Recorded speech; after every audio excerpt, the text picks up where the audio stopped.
Hello, and thank you for joining us on this week's episode of Raising OKC Kids. Today, we are talking about picking the right dog to join your family pack, as well as how to make a furry friend feel safe and welcome among your kids. Joining us today is trainer extraordinaire Angel Soriano of Canine University, LLC. Welcome, Angel. Thank you so much for having me, Kristen. I appreciate the moment.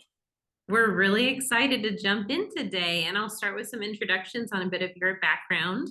Angel Soriano MS is an established behaviorist who founded and operates the largest dog training facility in the Midwest, Canine University LLC and Dog Bite Safety LLC, right here in Oklahoma City. Canine's programs focus on severe canine behaviors and dog bite safety. Angel has held memberships and licenses from multiple agencies and organizations and has been training dogs since 1985. His expertise covers drug dogs, search and rescue, tracking, cadaver search, personal protection, police dogs, severe behavior curving, and occupational dog bite safety. He also served as the chairman of the board for the Oklahoma State Board of Commercial Pet Breeders from 2010 to 2012, and even holds several U.S. patents on advanced techniques and specialized training disciplines, such as perfect balance and occupational dog bite safety.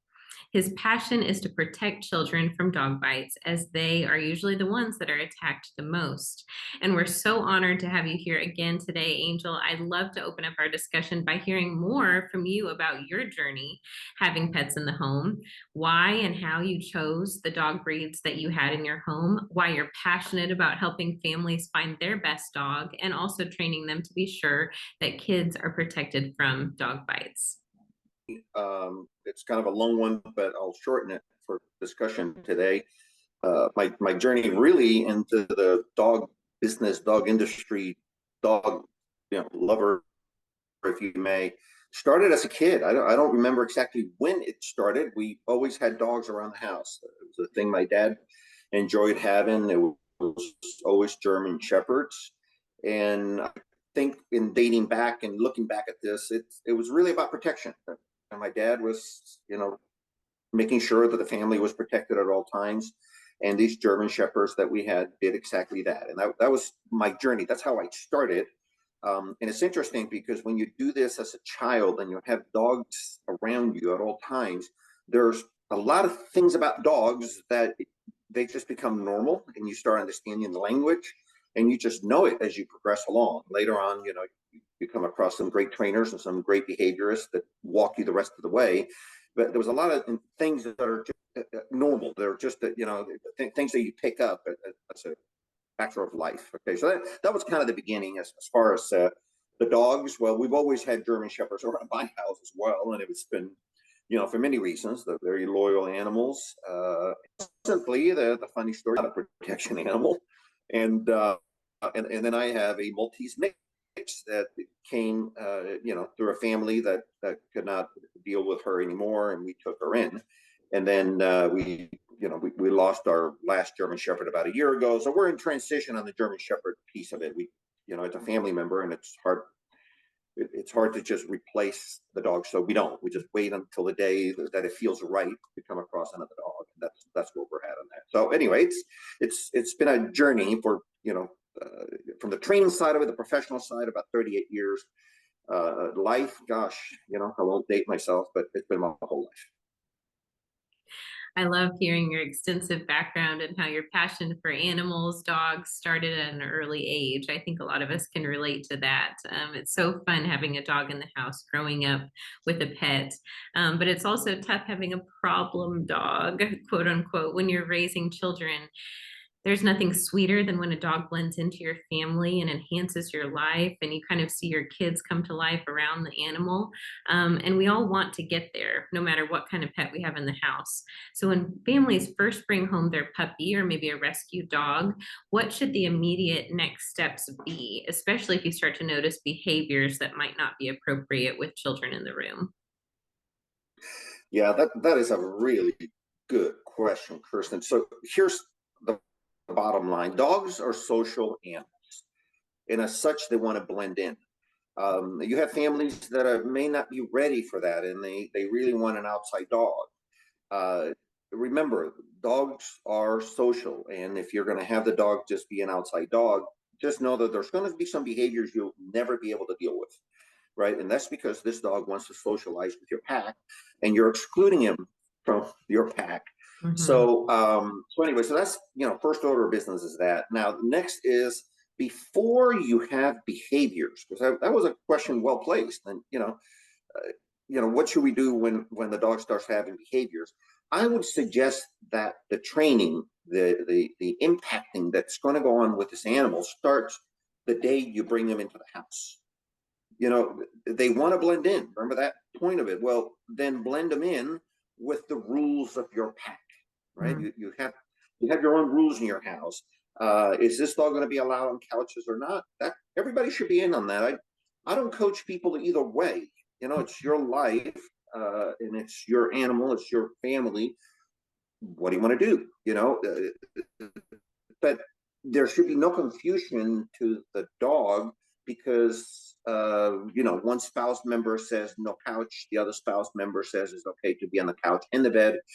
You're really setting confusing rules, and the dog is just going to mess up. You're setting them up to mess up with the wrong member, Mhm. and you're typically going to have issues. So back to, geez, you adopt the dog, or you purchase the dog for that matter, and you bring them home. Whether it's a 8-week old puppy or a year-old dog, start the training on that same day. Reach out to a training organization and say, hey, I have a 3-month old, I have a 8-week old. What do I do? And we're all very willing to coach you as to what you need to do, but a must take place. And I often use kids as an example. You would not leave your kid untrained, and what I mean by that is unschooled. You either homeschool them or send them to an organization, send them to public school, send them to private school. It doesn't matter. The point is, you don't just say, hey, let me wait until little Johnny starts breaking windows, and maybe at that point we're going to have to send them to school. You start the formation immediately upon this child having some comprehension, right? Certainly you wouldn't do it with a baby, but there's going to be a point at a year and a half, 2 years of age where there's a bit of comprehension. Well, you start that formation with them. Why skip the dog, right? So you started before there's issues. Now, there is the dog that is going to arrive at your house already with issues. Let's say you adopt more of a grown up, a year and a half, 2-year old dog, which is great. There's plenty of them around. And you'll notice right away, maybe there's a behavior that you have to deal with. Well, reach out. There are plenty of us in the business that understand behaviors well. And most dog behaviors are curable. They're fixable if we can coach the parents, the family in the proper way, including aggression. Okay, Mhm. it's the kind of work that if you do it up front and you do it correctly, the issue will go away. That's very encouraging. I know a lot of us with dogs in the house, they're overwhelmed. If there's kids and running around, the dog's running around, you're trying to fix a lot of behaviors at once. So even just hearing you say behaviors are fixable, I think is very encouraging for a lot of us listening today. How long do you usually say it takes for a dog to adjust to life in their new home? And what accommodations or training techniques, like you said, laying down some rules and boundaries, might make this easier on the transition of the dog? Dogs like routine. They like to fit in, right? So to the question of how to transition them into your house, well, you basically bring them into your actions. What is it that's going on in your house? Do you spend time outside? And if you do, your dog should be with you, with the kids and everybody else. Mhm. Transition them into your pack, right, as soon as Mhm. possible. How Mhm. long does it take? It varies. Puppies, they puppies have a hard time adjusting away from a parent, from a the Mhm. mother. If you pull them from the litter, let's say you have an 8 to 10 week old puppy and it's been in the litter all this time, they have a harder time adjusting. And what I mean by that is they're used to a bunch of siblings running around, biting and playing, and a mother.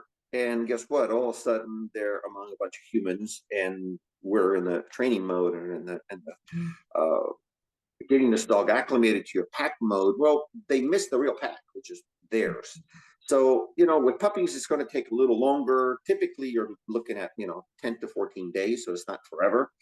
At the very beginning, we normally ask people to try to accommodate some things, make them as comfortable as possible. Do use a crate of some sort to, keep them, let's say at nighttime. And it doesn't have to be all night, but, set a schedule where you can do that. Go buy yourself a clock, the old tile. By the way, you can still get them, the old style clicking, the little ticking clocks. Get one of those, shut off the ringers. You don't wake them up in the middle of the night, and put it in the bedding and let them hear that tick, tick, tick, because it kind of resembles a little bit of a heartbeat. And that is what they're used to. They're used to lots of different heartbeats around them as, when they're in the pack. So that kind of helps in it.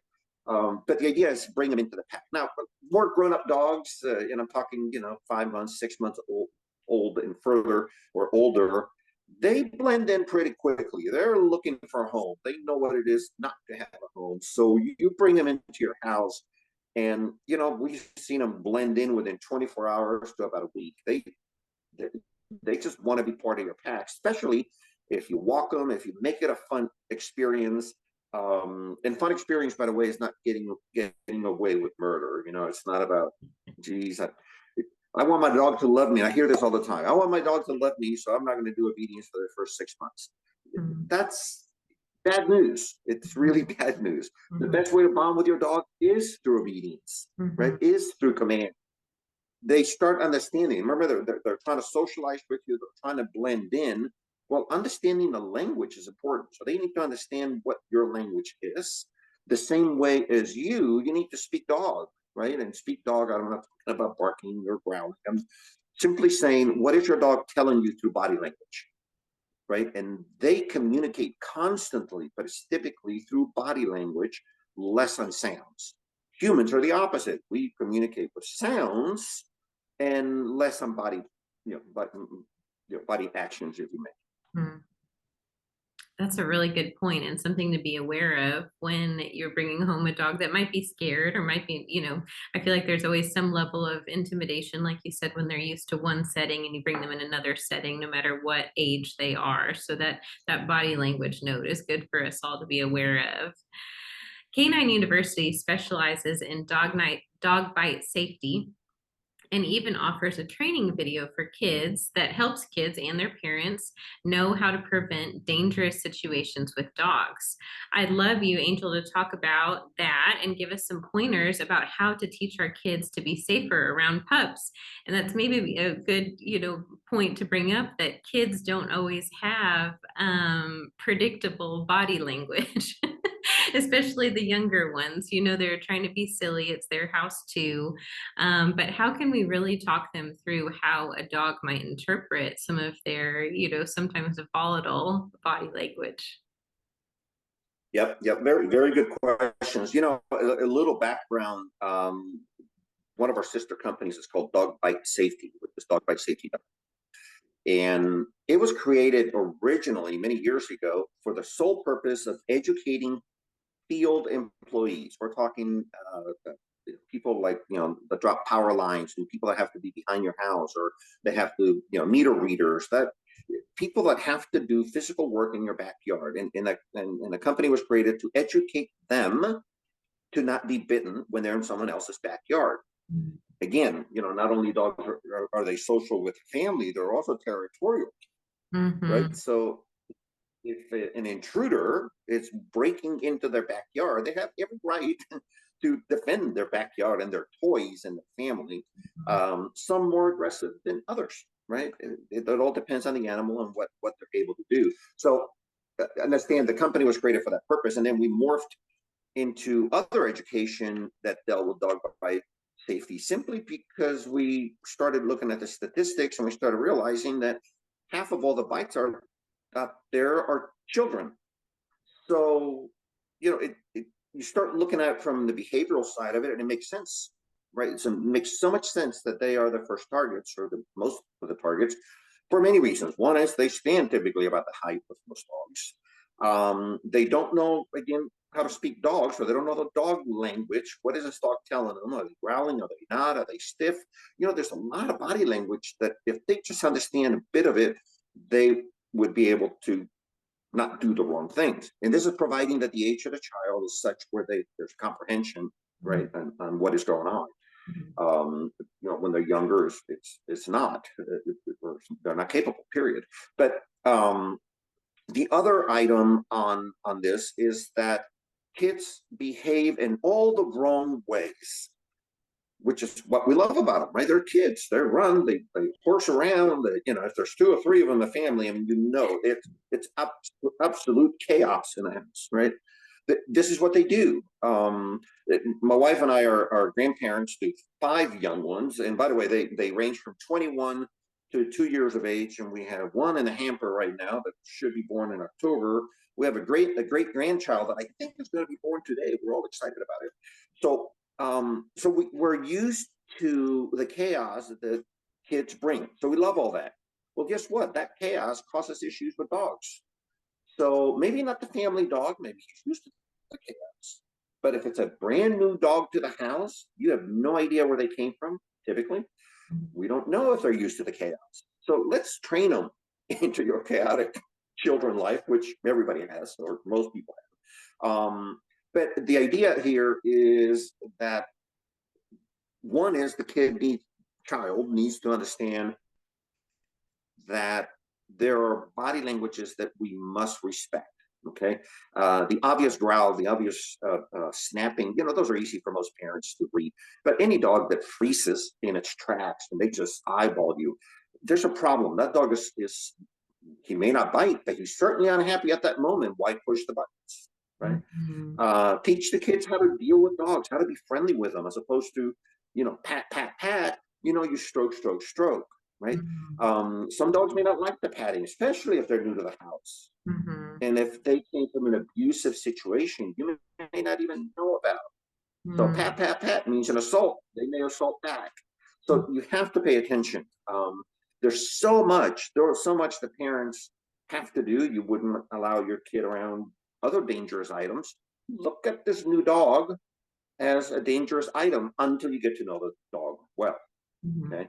The other unfortunate piece is that as humans, we're soft. We have soft skin. We have thin skin, especially kids. And guess what? A 8-week-old dog, an 8-week-old puppy, can actually scratch the daylights out of a child just attempting to play, right? So there's a lot to keep an eye on. But basic pointers. One is for the parent. The parents should not be leaving their kids just alone with the new puppy or the new dog. Supervise the operation. Do small time introductions or slow introductions. And if you see that the dog is too crazy, even friendly crazy, then put the dog away, play with a child, or vice versa, right? But the point is, don't let the two habitate together until you're certain that nothing is going to happen. Just be vigilant in that department. Well, and those are really great points. I mean, even the teaching kids how to touch dogs, I think even the most gentle kids might have a tendency to pat, like you said, and dogs might not always respond to that as well. Especially, I've read about their ears, and they don't want to have their ears hit or anything there. So kind of talking kids through some of those things that are common sense to some adults, we're teaching a lot of kids from the ground up, especially if they haven't been around animals their whole life. So those are just great points. Metro Family just released a helpful article in conjunction with Canine, in which, Angel, you shared your top 3 tips prevent dog bites. And for those of you listening, you can find it in our current issue, the May-June issue, on page 18 and 19. But I'd love to talk about what some of the most important things families need to know and parents need to teach their kids, maybe that you talked about within that article. Sure. So I'll start with how I ended the last question, and that is, parents have to be vigilant, right? You must be on top of the child as it relates to a dog, whether it's your own dog or whether it's the neighbor dog. Now, that vigilance will drop off the radar screen as you do your own dog. You get to the point where you're saying, Max is never going to do a thing simply because I know Max, and Max is a great dog, et cetera, and you haven't seen those problems. But it depends on the age of the child. If you're looking at a 1-year-old, a 2-year-old, you have no idea uh, how unreliable your kid is going to act. Okay, and I mean that in a friendly way. Okay, and what I mean is that kids are just simply unpredictable, and they're going to do the unpredictable stuff, which is why we like them, we love them. But how is the dog going to read it? So be vigilant, right? The parents, you wouldn't put your kid in a different type of dangerous situation. Teach them this is the same way. Then let's start teaching them the signs. There are other countries around the world where dogs have been around a bit longer than they have here. I'm talking domestic trained animals have been around a lot longer than here. And something, that population has less of a dog bite issue than we do, simply because it's already been inbred through generations of racing kids. Everybody knows the basics, and they teach those as they move along. Mhm. So why don't we do the same? Right? I mean, let's start identifying with the children how to pet them, how to touch the animal, how certain things may be looked on as abuse to the dog. Mhm. Right? The fact that you're pulling on an ear, and you brought that up earlier, that is excellent. You start pulling on ears. Well, guess what? A 2-year-old, a 3-year-old, he or she is just playing with a dog, right? And they don't have the proper dexterity, and so you say pet the dog, I mean, they may grab a tail and pull. Let's teach them, and anytime they do that, you say, no, you stroke. This is how you pet the dog. You stroke. You pet them this way. No, you don't pat them. Start understanding that. The next item is what I was touching on also earlier, and that is start teaching the basic body language, right?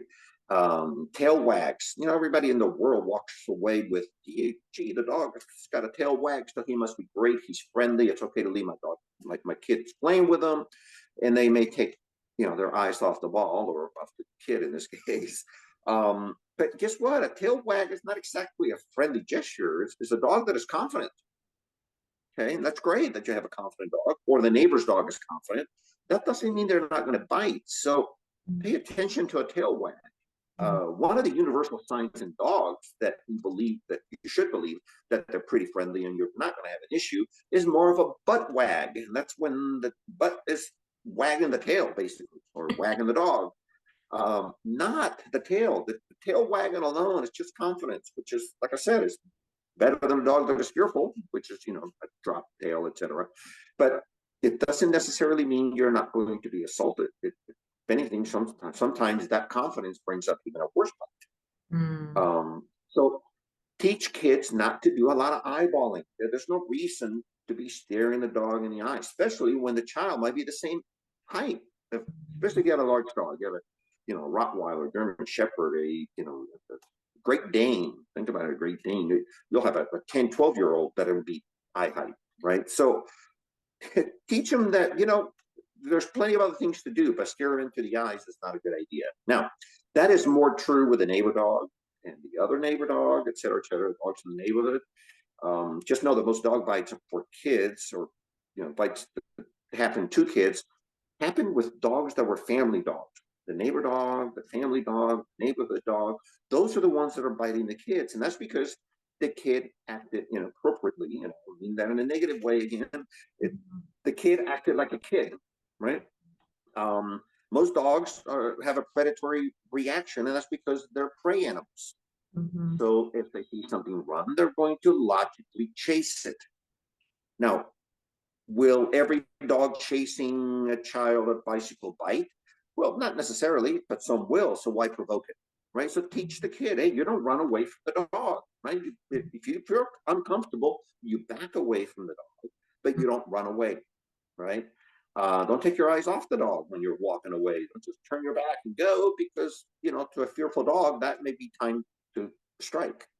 Mhm. So the point is that, look at the animal as, is this dog likes to chase rabbits. So why am I acting like a rabbit? Right?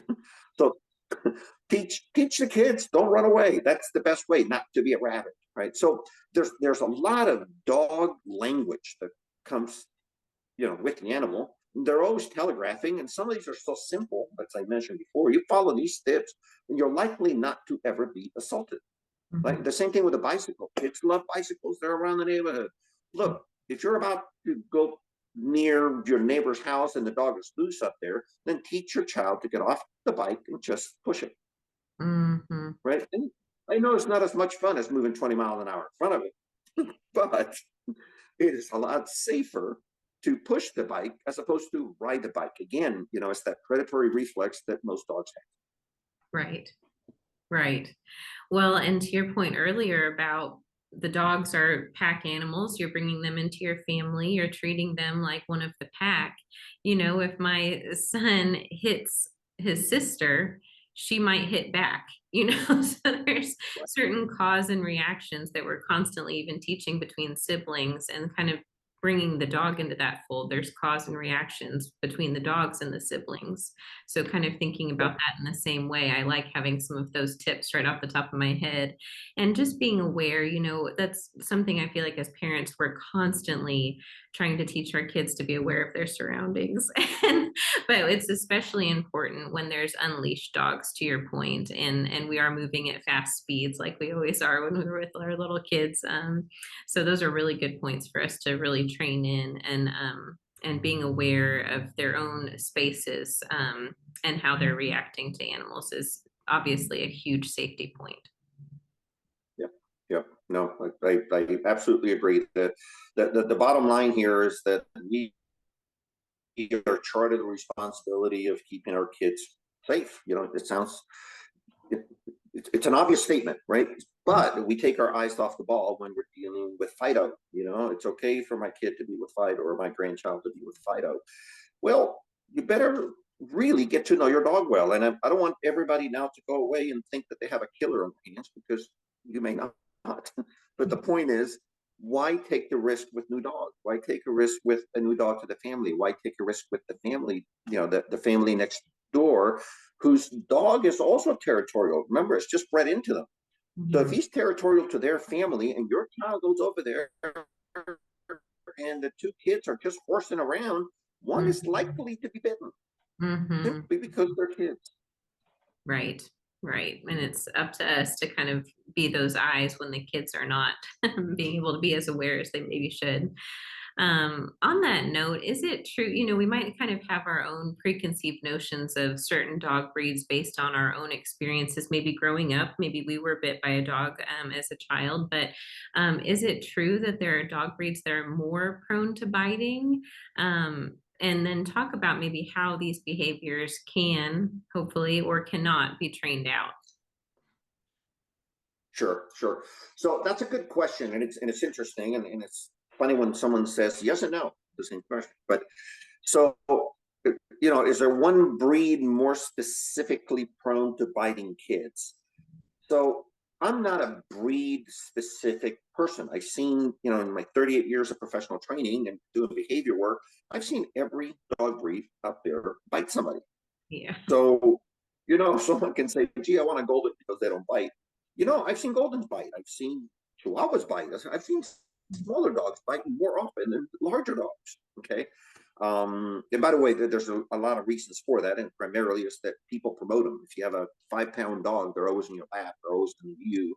Well, this dog has promoted over time to be the king of the kingdom, and guess what? You get the results of promoting a dog to that level. You wouldn't be carrying your 80-pound dog the same way. Right. Anyway, so are there breeds that are specifically more dangerous towards children? In my opinion, not necessarily. However, there are breeds that have higher prey drive, which again, kids act like rabbits. They run. They're quirky. They move. They're just clowns. And guess what? If they're around a dog that is, it's got high predatory reflex because it's been bred into them. Your healers, it's been bred into them to have high predatory drive. Labs is the same way. I don't expect that it's going to be a very serious bite, but any dog that is a herding animal is likely to herd, which means nip if there's something that's running around that it's acting like crazy sheep or crazy rabbits. Okay, so they're likely to do that unless taught otherwise, meaning have we taken them through a foundational type program where we say, no, humans don't play that way. Humans don't like to be hurt this way. You Mhm. can bump into them, but you cannot nip them. You cannot bite them. So, these things are trainable out of dogs. It's not a, it's not a do or die. It's not like, gee, I have a herding dog, therefore I got to tolerate all herding behavior. No, teach them to herd differently, right? And it's easy to do if you take them through training and behavioral curving. But so to the parents looking for dogs, think about what dog are you bringing into the house? Is it a herding dog? Is it not a herding dog? Is it a large breed? Is it a small breed? There's so much to ask before you bring that dog into the house, even if it's mixed. Figure Mhm. out just by the looks of the animal what could possibly be there and expect those behaviors to come out. If you get a dog that has got some sort of defensive breeding into him, like German Shepherd or Pilates, or then expect that this dog is going to have some defensive qualities about him. Now, a little more on the topic, and that is as to the quality of the bite. What I mean by that is the severity of the bite. Well, without a question, dogs that have been bred to be defensive, and I mentioned a couple, German Shepherds, Rottweilers, Dobies, gosh, there's a dozen of them. If you get a dog that has those qualities or that kind of breeding, then expect that the bite severity is going to be worse or higher, Mhm. simply because that's what they've been taught to do through generations, and they've been bred into this through generations. So even untaught, their bite is going to be harder. Now, if you look at a hunting dog, through generations of breeding, we have taught them the opposite. And what I mean by that is, you know, you can ask any hunter, and I'm not one, but you can ask any hunter to say, what are the best qualities of your dog? And that is that they will not tenderize the bird when they shoot it. And what I mean by that is Mhm. they shoot a bird and they tell the dog to go get it. Well, they don't want a piece of rag to be brought back. They want a very pristine looking bird. So you certainly wouldn't teach a German Shepherd to go do that because you may not see much of the bird on the way back. So again, back to the breeding. So certain breeds have been bred to basically not tenderize, which means don't bite hard. But again, back to the soft skin, doesn't matter how much a dog touches a child, they're going to bleed if they get touched by those teeth. Right? Right. Those are great points to think about, especially the herding dogs. And I've got kind of a follow-up question. I hope you'll indulge me a minute. So our job as parents is to usually, we talk about safety, but usually a lot of that is also de-escalating the situation. So no matter what your initial response or reaction might be, it's our job to kind of keep that in check because kids, and in this instance, dogs, absorb your tone and your emotion and your body language. We talked about that. If a dog does bite or is in a situation where you see maybe something progressing into a dangerous situation, your heart rate automatically elevates. You feel hot. You feel like you need to yell. What should be our response in those situations so we're not acting out of fear and panic and really tipping what might be just a cautious situation over the edge into a dangerous situation? Yeah, no, that is a great question. So a few things. One is back to the point of dogs need a structure. They need a formation, right?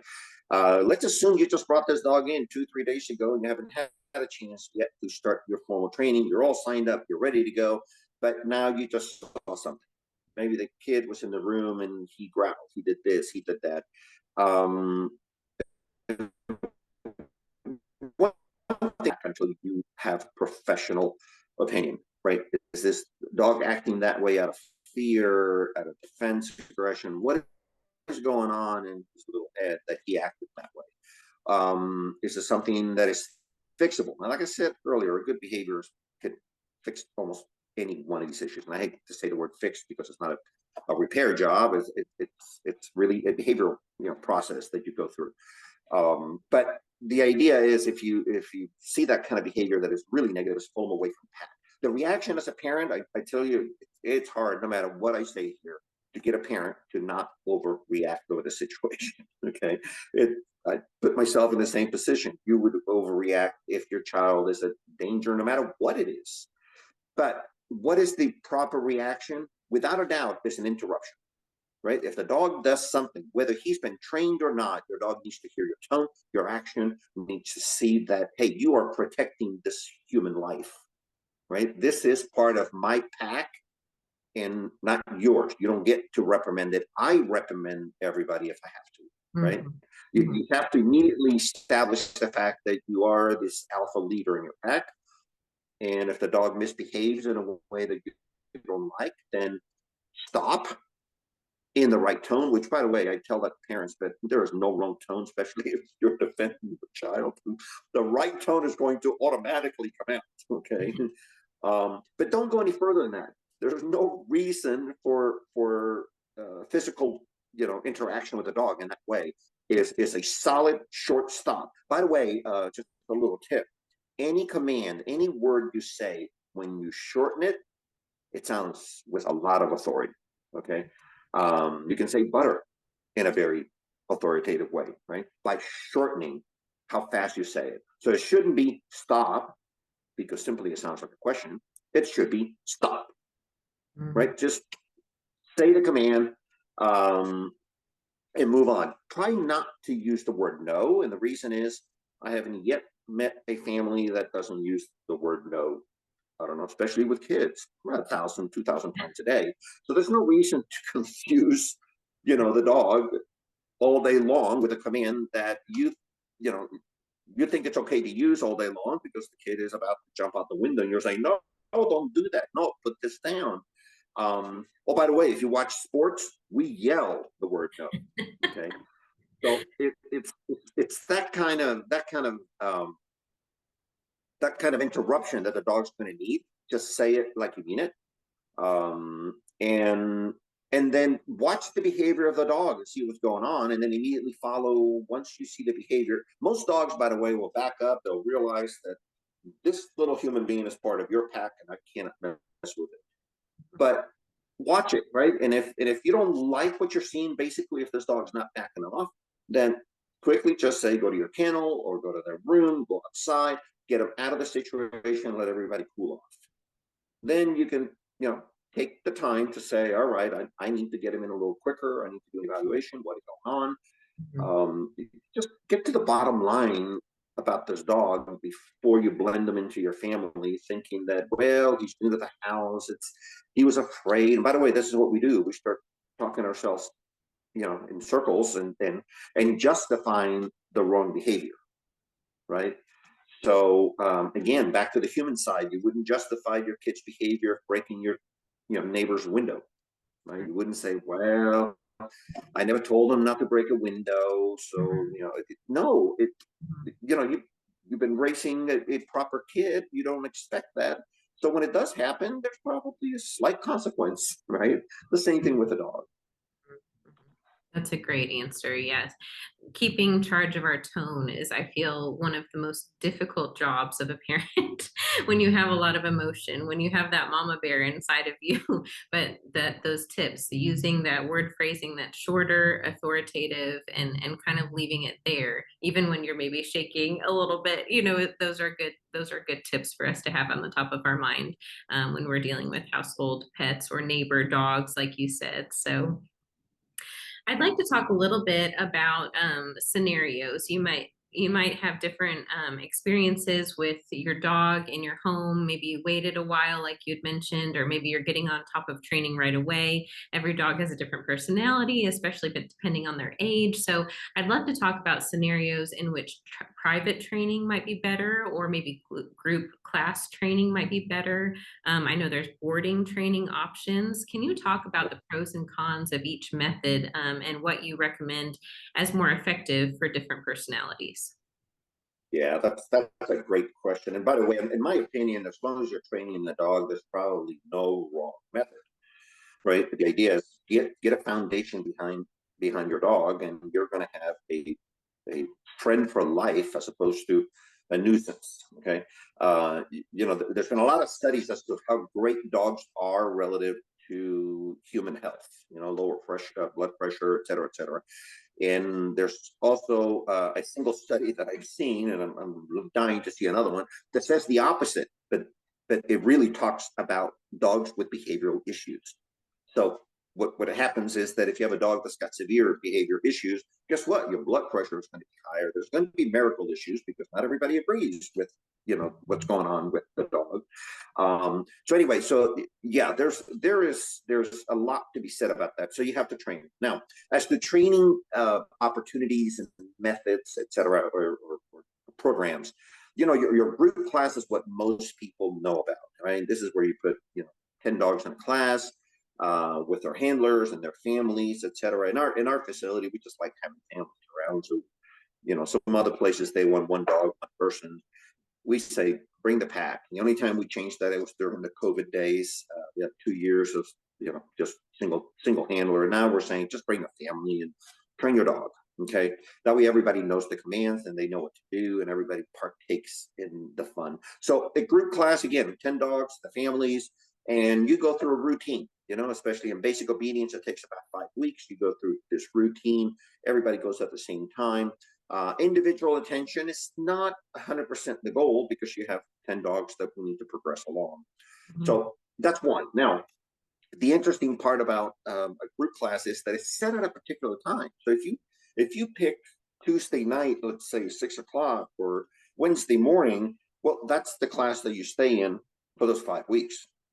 So you have to have the flexibility of having that time available. Some people just don't.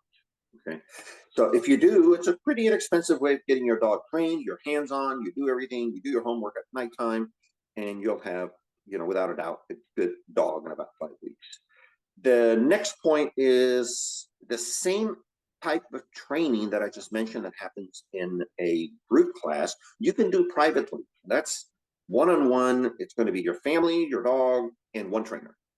And you go through the same training, plus the fact that it's individualized. You get to ask all your individual questions, and all your issues that you may or may not want to bring up in public, right?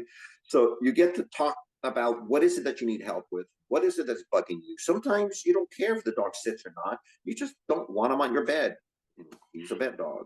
So we show you and teach you how to break that bad habit, right? Or that habit out of the dog. So private one-on-one, it's what it says. Now, the flexibility is that you set it anytime you want. It's not preset at a certain time. You set it whenever you're available and family's available, after school, whatever. And you say, okay, this is my hour and let's do it then. And you get that attention. You still get the same training. And it happens a lot quicker. Instead of taking 5 weeks, typically you can go through the whole program in 2 to 3 weeks. Mm-hmm. So, and what I mean by that is 2 to 3 sessions. We like separating them by a week because you have homework. Right? All of this comes down to doing the homework at home, right? Mm-hmm. And then last but not least, boarding school. Boarding school it's a little differently in that, if we come across a family that just doesn't have the time, there's a lot of professionals very, very busy, and they just want the dog trained. So mm-hmm. we normally meet with them. We get a pretty good idea of what it is that is going on with them and what is happening with the dog. What are the holdups? What is it that is such an issue with this dog in the pack? And we put a plan together that says how we're going to go fix it. We propose a time frame. This might take 7 days, it might take 10. We propose a time frame. Families get to basically negotiate the time frame. What I mean by that is if they give us a list of 50 items and we say, geez, this is going to take 3 weeks, they may say, well, what can you do in 1 week? And we go, well, sure, let's break it down. And we may do it 1 week at a time with a break in between, or maybe, finances only allows 1 week. But at least we hit the big items that they're concerned about, right? And we get those fixed. Then at the end of that time, basically the dog stays with us. We do all the training. At the end of that time, we bring the family in. We do, a visit with them. We show them what the dog is doing. We explain the commands. We teach the family how to do it. And again, back to the homework. We expect them to do some homework at home, mm-hmm. because just like a child, you don't just send them to school and you don't practice at home, right? You practice everything you do at home. The same thing with a dog. They're highly intelligent, but you have to do the maintenance, and the maintenance is the training that must happen at home. So anyway, back to the beginning is that all three methods are good. It all depends on the family and what they're able to muster. As far as price, just know the group is going to be a little cheaper than a private. And if you're going to have professional trainers handle your dog day in and day out all day long, such as a boarding school, then that one's going to be a little bit pricier. Hmm. Hmm. That makes sense. I appreciate you walking us through that. And those are realistic things to think about, how much time we have to dedicate, like you said, to the homework. And of course, even if you do board a dog, the training doesn't stop there. It still needs to be reinforced at home. And so just breaking down those options and what's realistic for our family those are really good things to think about. In conclusion, this has just been so wonderful to talk about, but I know, there's so many things, so many different ways you could answer this question. But if you would, what is the one thing, this big piece of advice that you want to leave parents with when they're facing a decision to bring home a furry friend, to introduce them to their kids, to bring them into their pack, into their family? What's that big piece of advice that you want our listeners to leave thinking about as we leave this conversation today?